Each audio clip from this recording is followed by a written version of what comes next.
આજે આ મારા ફ્રેન્ડ છે કૃષ્ણાલ અને બીજા એના બે ભાઈબંધ છે.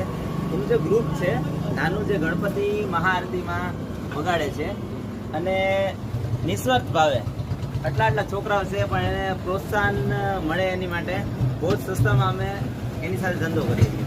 અને એવું નહીં કે 500, 1000, 2000 રૂપિયા અમને લેવા, જે આપે પ્રસાદી રૂપે એ લોકો લઈ લે છે. આજે એ લોકોએ ત્રાસુ લીધેલ છે. આ બેસ્ટ ક્વોલિટીનું ત્રાસુ છે, તમે જોઈ શકો છો.